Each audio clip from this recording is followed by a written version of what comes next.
Assalamualaikum warahmatullahi wabarakatuh. Berjumpa kembali di channel ini. Salam sejahtera untuk kita semua. Terkhusus Bapak Ibu guru honorer PG, kemudian yang belum ikut ujian P3K maupun guru baru. Berikut informasi terbaru terkait dengan menjelang turunnya ke jalan guru honorer PG. BKN beri informasi terkait teknis untuk seleksi ujian P3K dan formasi bagi guru. Ini menjadi jaminan Bapak Ibu sekalian bahwa seleksi 2022 lebih baik dari 2021. Namun sebelumnya kepada Bapak dan Ibu yang baru bergabung di channel ini, saya mengundang Bapak Ibu sekalian untuk menjadi sahabat profesi guru dengan cara subscribe dan aktifkan loncengnya untuk mendapatkan informasi terbaru dari channel ini. Info terbaru dari Panselnas soal seleksi P3K 2022 Bapak Ibu sekalian pastinya senang. Hal mana ini terkait juga dengan di hari ini direncanakan guru honorer lulus PG P3K demo atau turun ke jalan karena disebutkan tidak ada pilihan lain. Dikutip dari JPNN, para guru yang lulus passing grade PG pegawai pemerintah dengan perjanjian kerja tetapi tanpa formasi makin mantap turun ke jalan hari ini. Mereka menolak alternatif pertemuan daring dengan pejabat Kementerian Pendidikan Kebudayaan Riset dan Teknologi maupun Kementerian Pendayagunaan Aparatur Negara dan Reformasi Birokrasi atau Kemenpan RB. Ini terkait dengan teknis untuk mengakomodir Bapak Ibu yang sudah lulus PG. Sebelumnya, untuk formasi guru P3K sesuai dengan data yang disampaikan oleh Kementerian Pendidikan Kebudayaan Riset dan Teknologi bahwa tahun ini tersedia sekitar 970.410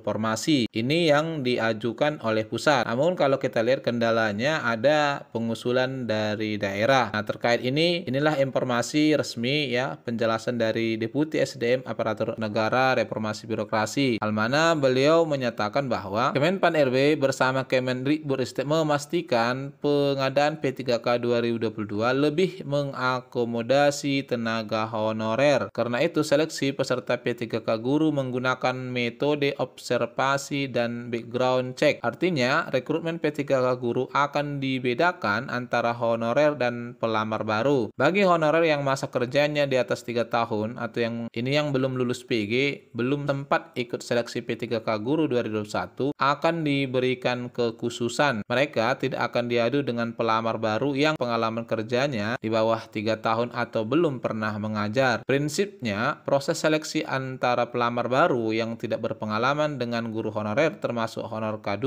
akan dibedakan. Beliau menambahkan, pengadaan P3K 2022 juga memasukkan komponen masa kerja dalam pengaturan seleksi P3K. Untuk mekanisme baru, rekrutmen P3K guru yang direncanakan Panselnas dilaksanakan tahun ini adalah dimulai dari pengusulan formasi oleh Pemda. Usulan ini harus berdasarkan data rekomendasi Kemendikbudristek. Selain itu, kata Pak Alek Deni, harus memprioritaskan guru yang lulus PG tapi tidak mendapatkan formasi P3K 2021. Kemudian lanjutnya, dari usulan Pemda itu, Kemenpan RB akan menetapkan kebutuhan formasi. Di sini, Kemenpan RB akan menetapkan berapapun usulan Pemda sepanjang anggarannya disetujui Kementerian Keuangan. Jika Pemda hanya mengusulkan 10 misalnya, tetapi Kemendikbudristek butuh 100, maka Kemenpan RB akan menetapkan formasinya 100 karena anggarannya sudah disiapkan terangnya. Jadi inilah Bapak Ibu sekalian salah satu alternatif yang diambil oleh Panselnas ya. Kalau kita lihat pernyataan ini, maka walaupun daerah tidak mengusulkan, namun kalau ternyata berdasarkan data real di pusat, kebutuhan di sana ya, berdasarkan data Kemendikbudristek, maka formasi itu akan dibuka. Dalam hal ini Bapak Ibu tidak perlu ragu ya. Sehingga dengan adanya kebijakan ini, maka kesempatan Bapak Ibu di tahun ini jauh lebih besar. Dan ditambahkan lebih lanjut, setelah proses penetapan formasi selesai, masuk ke tahap seleksi. Dalam proses ini, kata Pak Alek, akan dibedakan antara guru honorer yang sudah mengabdi lama dengan pelamar baru. Beliau menyebutkan, sesuai pembahasan dengan Kemendikbudristek, guru honorer lulus PG tahun 2001 tanpa formasi P3K akan diprioritaskan. Mereka tidak perlu seleksi lagi, tetapi hanya menjalani proses verifikasi. Ya, ini juga sebelumnya sudah kita sampaikan Bapak Ibu sekalian. Jadi verifikasi di sini adalah verifikasi data-data Bapak Ibu terkait nomor induk kependudukan, kemudian satminkalnya, masa kerja dan sebagainya. Mana ini untuk pelamar 2021 sudah dilaksanakan sebelumnya. Beliau mencontohkan seorang guru honor K2 yang mengikuti seleksi P3K 2021 dan lulus PG tetapi tidak mendapatkan formasi karena kalah bersaing dengan guru lainnya pada seleksi kompetensi tahap 2, maka akan mendapatkan prioritas. Nah, oleh Pemda akan mengalokasikan formasi untuk guru honor K2 tersebut di sekolah induknya agar yang bersangkutan bisa melamar terangnya. Dan hal lain yang ditambahkan oleh Pak Denny adalah para guru honorer yang sudah punya pengalaman kerja di atas 3 tahun sebisa mungkin tidak ditempatkan di luar wilayah mereka mengabdi. Sebaliknya, pelamar baru yang akan ditempatkan di wilayah yang belum ada guru honorernya. Ini terutamanya nanti guru baru ini tempatkan untuk wilayah-wilayah yang